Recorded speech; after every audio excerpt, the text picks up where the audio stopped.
எல்லாருக்கும் வணக்கங்க. இன்றைக்கி டாக் பைட் பற்றி ஒரு சில விஷயங்கள் எனக்கு தெரிஞ்சது சொல்லலான்னு இருக்கேன். வாங்க வீடியோக்குள்ளே போகலாம்.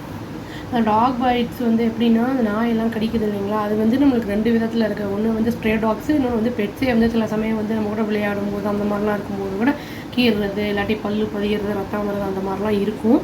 அந்த மாதிரி எதாக இருந்தாலுமே நம்மளுக்கு அதை கேர்லெஸ்ஸாக விடாமல் ரன்னிங் வாட்டரில் நல்லா காமிக்கணும். அப்புறம் அந்த டெட்டால் மாதிரி ஏதாவது போட்டு இமீடியட்டாக டாக்டர்கிட்ட போகணும். இம்மீடியட்டாக டாக்டர்கிட்ட போனோம்னா ஆன்டி ரேபீஸ் அந்த இன்ஜெக்ஷன் போடுவாங்க. அது டேட்ஸ் பர்டிகுலர் டேட்டு 5வது நாள் 7வது அந்த மாதிரி கணக்கு இருக்குது. அதை நோட் பண்ணி கொடுப்பாங்க. அந்த டேட்டில் மறக்காமல் போய் போட்டுறணும் நம்ம வித்தவுட் ஃபெயில். அதாவது இது பெட்டாக இருந்தாலுமே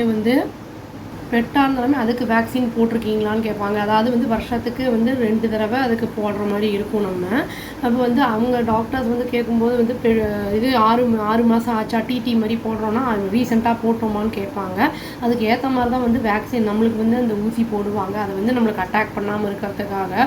சப்போஸ் நம்ம ஏதாவது மிஸ் பண்ணிட்டோம் அந்த மாதிரி இருக்குது, அது நாய் கடித்த நாய்க்கு ரொம்ப வெறி இருக்குது, அதுக்கு ரேபீஸ் இருக்குன்னா நம்மளுக்கு என்ன ஆகும்னா, அதை கடித்தவங்களுக்கு தண்ணியை பார்த்தா ரொம்ப பயப்படுவாங்க. அப்புறம் நாய் மாதிரி கத்துறது, குலைக்கிறது இந்த மாதிரிலாம் பண்ணுவாங்க.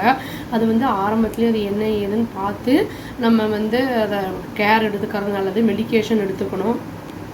அது இது டாக்ஸுக்கு யூஸ்வலாக டாக் ஃபுட் கொடுப்பாங்க, இல்லைனா தயிர் சாதம் அந்த மாதிரி தான் கொடுப்பாங்க. அதுக்கு நம்ம உப்பு காரம் அதெல்லாம் போடும்போது அக்ரெஷன் ஜாஸ்தியாகும். அதனால் அதை ரொம்ப கொடுக்க மாட்டாங்க. ஆக்சுவலி ரொம்ப கேர்லெஸ்ஸாக இல்லாமல் குழந்தைங்க நம்மளே போகும்போது கொஞ்சம் பார்த்து போகிறது அந்த மாதிரிலாம் இருக்கிறது நல்லது. டாக் பைட்ஸ்லேருந்து நம்ம காப்பாற்றிக்கலாம் நம்மளை.